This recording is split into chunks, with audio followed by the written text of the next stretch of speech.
everyone, I'm Cindy Winget, the author of some gothic horror mashups, and welcome to my channel.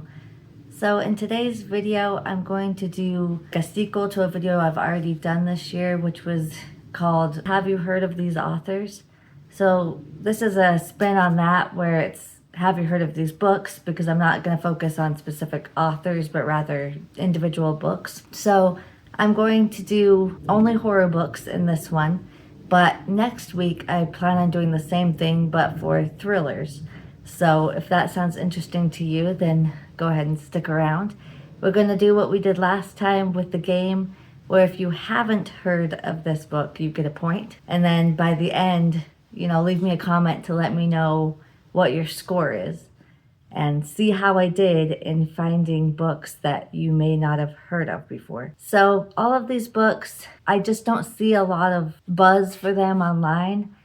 But, there is the caveat that that's kind of subjective because everybody follows different people on Instagram or follows different booktubers, and we don't all follow the same people.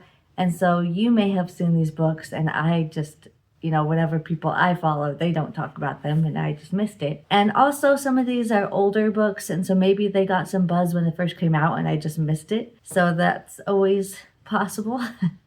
But I tried to find books that I really don't see a lot of love for online, that I don't see a whole ton of reviews for. So hopefully you will find some new recommendations from this video that you haven't heard about that you can add to your TBR. So here's to hoping. I have about 25 books to show you, so let's go ahead and get started.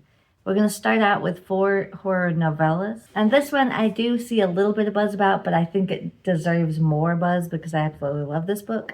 And I'm talking about The Patient by Jasper DeWitt. And this gives heavy Silence of the Lambs vibes, so if you're really into Hannibal Lecter, then I think you would enjoy this one. Like, it's not the same by any means, but it just has the same atmosphere and the same vibes, because we're following this psychologist that works at this mental asylum, and there's this one difficult patient that everybody at the hospital is afraid of, and so they kind of keep him isolated.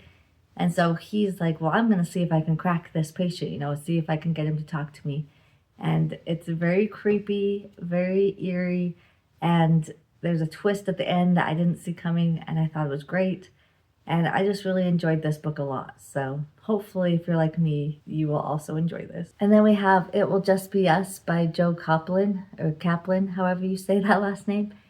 And this is more of a haunted house story about this woman who lives in her ancestral home next to a swamp, and it's very run down and eerie, but she kind of likes the isolation. But then her sister becomes pregnant, and it sounds like the father's not interested. So she needs help, and so she moves in with her sister in this creepy old mansion by the swamp. But as soon as she moves in, our main character begins to see the ghost of this little boy without a face, and he does horrible, horrible things to like animals and children and people around him. And she doesn't want to tell anybody about it because she doesn't want them to think she's crazy, but she's also very nervous because they're going to have a new baby in the house, and she's afraid about what this ghost is going to do with having a new baby in the house. She doesn't want her niece or nephew to be harmed, so she's trying to deal with that. And it sounds like maybe her and her sister might not get along, so she's also trying to deal with that at the same time. So I haven't read this one yet, but I've been meaning to for a couple of years now because I think it sounds amazing. And then we have Inheriting Her Ghosts. So this is a ghost story. It's about this young woman who inherits her aunt's house, which is, of course, an eerie mansion because it always is, but I love it. I love that it's always an eerie rundown mansion. I just love the atmosphere and the vibes. But yeah, so she inherits this house from her aunt, and at first she's excited to be away from the world because she's been dealing with some stuff, and she's glad to be away from it all, But of course, as soon as she moves in, she kind of regrets being there. So it's very short. It's only like 146 pages. So if you're just looking for something fast and eerie ghost story for a rainy night, this would be a good one to pick up. Then we have Downpour by Christopher Hawkins. And this is about a rain where if you get caught in it, it drives you mad. and kind of turns you monstrous. And so people are trying to hide out in homes or in businesses or different things to stay out of the rain. So it kind of has the Mist vibes from Stephen King, where people are trapped and they can't really go outside because it keeps raining and they don't want the rain to change them. But there's kind of that need to either run out into the rain because the isolation is getting to them and they just can't take it anymore, or actually being compelled to go out into the rain because of mysterious forces. Something that's a little bit different and short. And then we have Dark Memories by Jeffrey Savage. And this is about a police detective who is investigating these murders. And as he's investigating, he realizes that all the victims are connected to this one accident that happened a long time ago, I think back in the 70s. And they were all miners in this mine in Colorado, which is where this book takes place. And all of these people being murdered were all part of whatever incident happened in those mines. So this also has demonic things in it. I don't know if that's a spoiler necessarily, but I know that's not everybody's thing. So I just wanted you to be aware that there is demons in this in case that's not something you're interested in. But if you are, I quite enjoyed this one. I thought it was a good time. And then we have Small Angels. And this was a Book of the Month Club book back in 2022. And I don't know much about this book, I'm being honest. I haven't read it yet, but I haven't heard anybody else talk about it. So it sounds like it's about sisterhood and about this wedding that takes place with one of the sisters. But when the other sisters come to this wedding, it kind of like brings up all these childhood memories that maybe weren't so fun. And they live next to these woods, and apparently there's something creepy and eerie about these woods. So that's really what I know about this book. I don't know that much about it, but I just never hear anybody talk about it. And so I don't know if that's because it's not good or if maybe it's because it's just not as hyped as some popular books, but I just haven't really heard much about this one. So I'm sure you've heard of it because it is Book of the Month. And I know a lot of people have Book of the Month, so you might have heard of this, but it might be one of those books that you completely forgot about, so I'm reintroducing it to you. And then we have some haunted house books, which is probably my favorite genre in horror, honestly. So first we have A Good House for Children by Kate Collins. And this is about a family who moves to this house kind of at the insistence of the husband, who says that this house is a really good house to raise children in. And so she gets talked into it, but he's gone a lot because he has to now commute to the city for work. And so it's just her and her kids. And she's starting to realize that this house really isn't a good house for children because she starts to believe that it may be haunted and something in this house may want to harm her children. This is a dual timeline, so we have that storyline, but then we also have a few decades in the past where another woman also went through similar things with her own children in the house.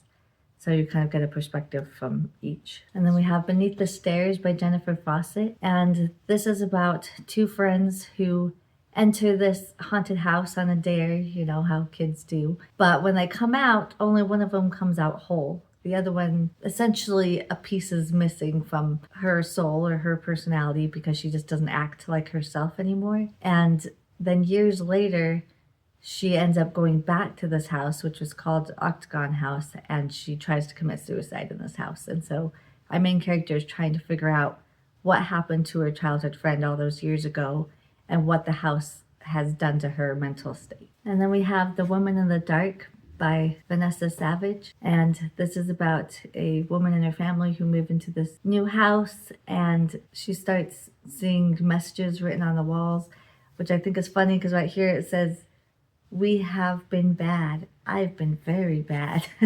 So I thought that was kind of funny, but eerie at the same time. So anyway, so she moves into this house, and then soon enough she thinks it's haunted because this is known as a murder house because murders took place in this house, and they knew that going in, but it was her husband's childhood home, and he's very insistent that they can make it a good family place again. And he has a lot of good memories and stuff, but the man who murdered the people in this house is out of prison on parole.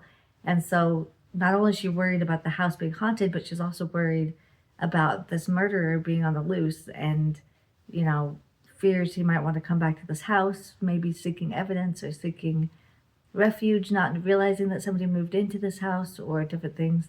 And then she also starts to worry about her husband because he becomes increasingly erratic, and she feels like some of the things he's telling her about his childhood aren't adding up. And so there's some kind of secret there. So I haven't read this one yet either, but I'm very excited to.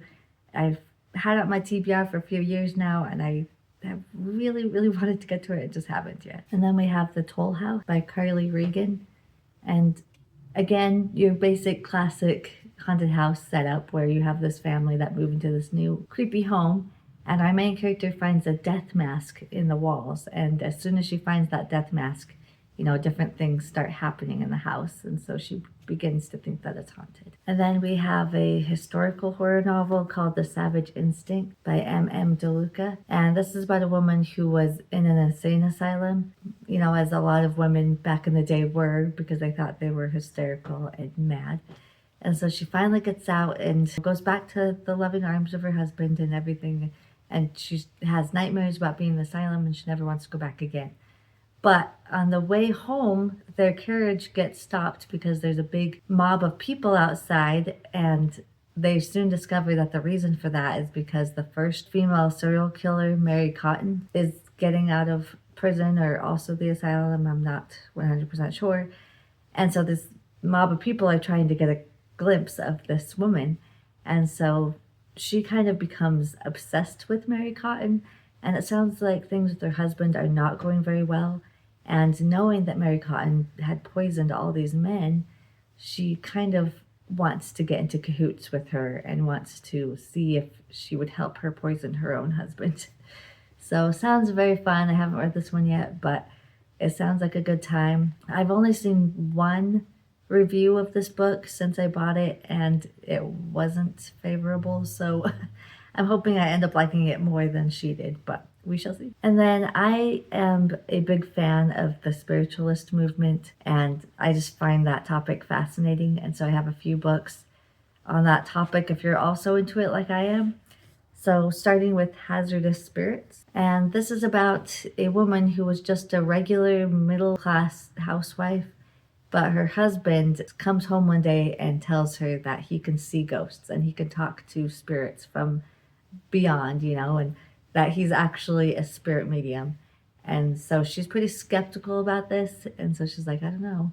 But as time goes on, she starts to wonder, does he really see ghosts, or is it all just a scam? And so she's trying to decide for herself whether her husband is scamming people out of their money because they're grieving loved ones, or whether or not he really can see ghosts like he says he can. And then we have The Spirit Engineer by A.J. West, and this is also like The Savage Instinct, where I bought it and then I really only saw like 1 or 2 reviews after that, but it didn't sound like it was very good, and so I put off reading this. So that was a bummer, but again, there's always the hope that I'll like it better than they did, because not everyone's into historical fiction, or, and maybe they didn't realize that's what it was, or everybody just has different opinions on books, so just because they didn't like it doesn't mean that I won't. But upon reading the premise for this one in order to do this video, I discovered that this is historical fiction in the sense that it has real people from history, like real spirit mediums, and the guy who was the scientific skeptic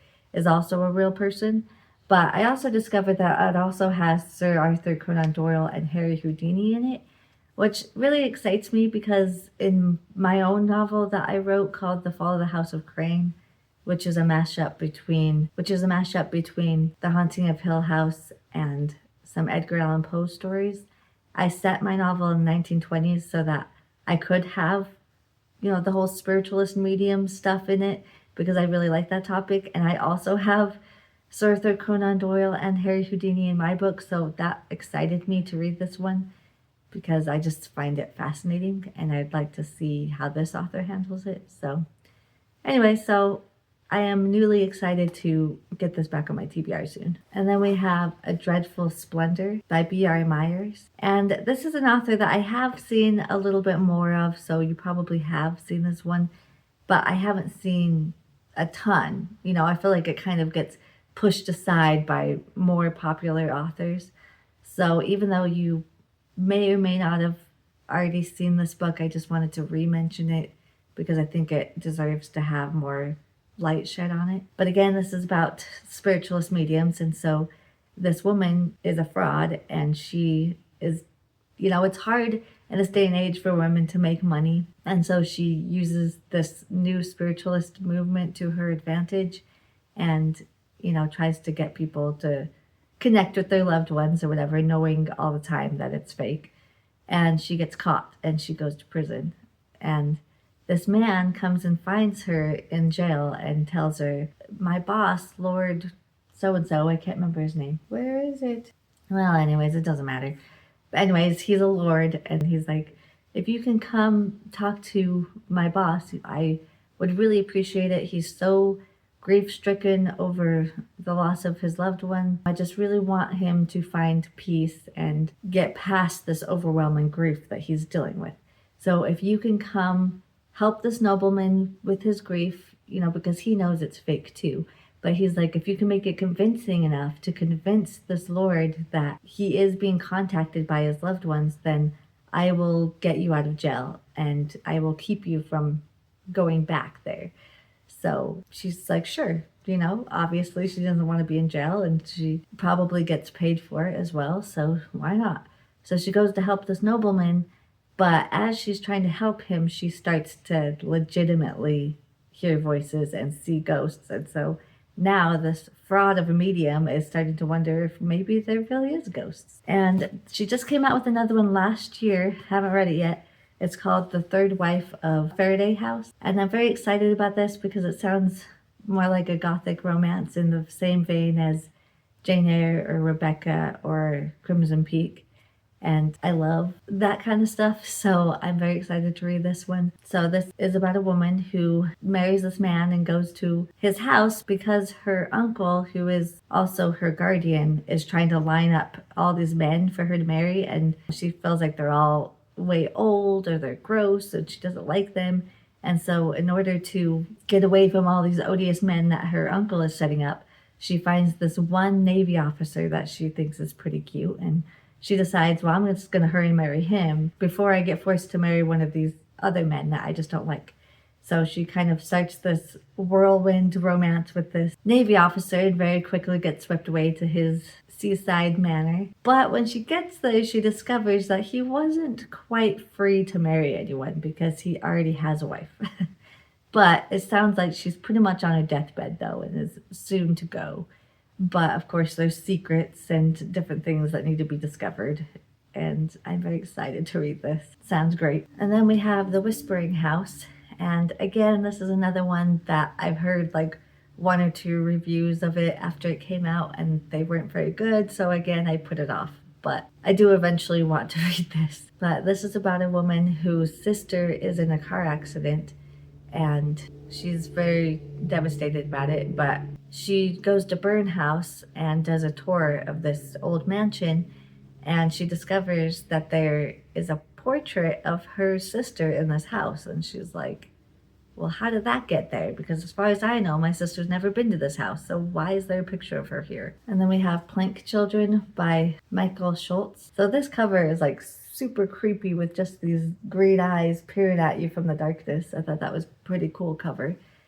But anyways, this is about a man whose nephew also dies in a car accident, and he is devastated because he kind of viewed his nephew as like the son he never had, and so he's very upset. But then one day he discovers a recent picture of his nephew on Facebook, and so he's like, how is that possible? He's dead. And so he goes on this journey to discover what happened to his nephew and if he really did die or not.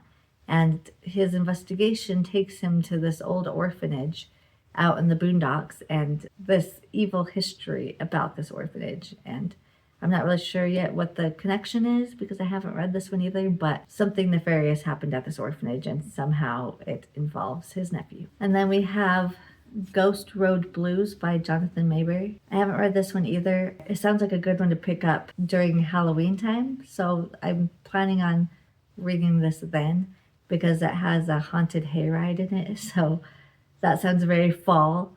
And so this is about this man who, historically, he was known to have gone to the crossroads. He was a musician.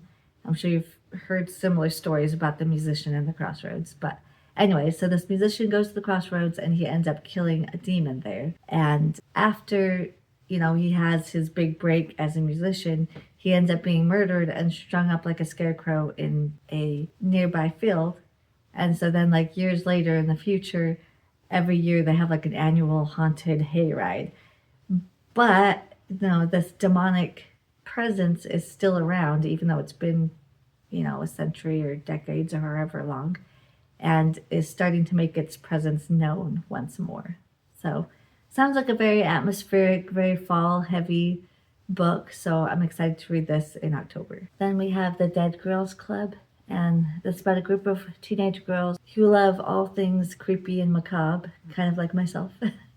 And so they start this club where they talk about ghost stories and they talk about monsters and they talk about, folk tales and different things like that.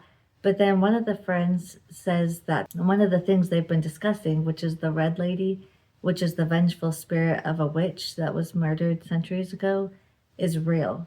And they all dismiss her like, no, the Red Lady is not real. You're just crazy. But then she ends up murdered. And so then going into the future, our main character receives a necklace that she has not seen since the night her friend was murdered. And it's forcing her to confront what really happened that night. So I don't recommend reading the whole entire synopsis because I feel like the last few sentences is a bit of a spoiler. So just be aware of that. And then we have The Devil and Mrs. Davenport by Paulette Kennedy. And this is about a woman who starts a new life with her husband in a new home. But as soon as they move in, one of their neighbors ends up murdered.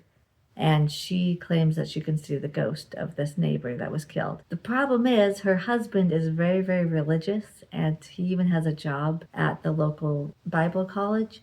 And so having a wife that claims to see spirits is not okay with him. He thinks this is devilish. He thinks this is wrong, that, she's being deceived by the devil. And she feels like she's being contacted by the beyond, by these spirits who need her help. And so she feels like it's her mission to help the spirit of this girl who was murdered. And so she finds this doctor of parapsychology and she kind of gets close to him and he kind of eggs on her passion, and is like, yes, this is your mission. We need to help these spirits. But it sounds like the husband is getting a little bit malignant in his intentions towards his wife because he can't have a wife that is doing these things. It's going to be bad for his reputation and his social standing in this neighborhood that they just moved to. So, I don't know, it sounds really fun. I haven't read this one yet, but it sounds right up my alley. Then we have Don't Eat the Pie by Monique Asher. This just came out last year, but I haven't really heard much buzz about it. I saw it on a few people's most anticipated book lists, but then no reviews of any kind. So you might have heard of this one at least, but I haven't heard of anybody that's actually read it yet. So this is about a newlywed who gets married and moves into her mother-in-law's house because she's older and her health is ailing. And so as the new dutiful wife of her husband, she moves into her mother-in-law's house to help take care of her. But the house next door to her mother-in-law is very creepy. She has bad vibes from it. And then she also knows that her new husband's first wife had passed away in that house. She's trying to be the dutiful wife and take care of her mother-in-law and be this newlywed, but her teenage daughter who moved in with them is also not okay with the house next door. And she keeps telling her mom, no, we need to leave. There's something wrong with this house. We can't stay here. And then we have Ghoster by Jason Arnott. And I've seen one booktuber talk about this book, but she's the only one I've seen talk about it. So I thought I would mention it. And this is about a woman who goes to move in with her boyfriend. And so she gets out of her lease and she packs up all her stuff and she goes to move in with him. But when she arrives at his place, it's empty. There's no furniture, there's no luggage, there's no boyfriend. And she's trying to get into contact with him and he's ghosted her. He won't answer his messages. She can't get a hold of him. She doesn't know what happened to him. He just disappeared. And then she discovers that his cell phone is actually in the apartment. And so, that's why he hasn't been answering. And so, even though she feels like it's a little bit wrong, she decides to break into his cell phone and see if it has any clues to what happened to her boyfriend. But as soon as she cracks into his phone and starts looking at everything, like his Tinder account and stuff, bad things start to happen. She starts seeing scratched messages on the walls. She starts getting these whispered phone calls in the middle of the night from phone numbers that she doesn't recognize. And so it kind of starts this horrific situation that she doesn't know how to handle. And then we have A Dark Rue, and this is a Southern Gothic novel about these two siblings who move into their ancestral home in the bayou and then discover that maybe they shouldn't be there because there's dark forces at play. And then we have An English Ghost Story by Kim Newman. I have actually not heard of this book either, but I went to a library sale last year and discovered this book. And so I figured if I've never heard of it, that perhaps you've never heard of it either. And this is about a family who are kind of going through a turbulent time, and they keep fighting with each other. And so they just decide that they need to move and start fresh, and hopefully they can mend this bad blood in their family. And so at first it starts to work, and they start to heal and they start to mend. But then something in the house doesn't want them to get along and doesn't want them to fix their problems, and starts to divide and conquer the members of this family. And then we have You Are Invited. And I haven't read this one either, but I'm super, super excited to read this one. It sounds amazing. It kind of reminds me a bit of Kill Creek by Scott Thomas, and I absolutely love that book. So this is about a group of influencers who go to this castle or this manor in Transylvania. And so there's like this certain influencer who's like the head influencer that everybody watches, has millions and millions of followers.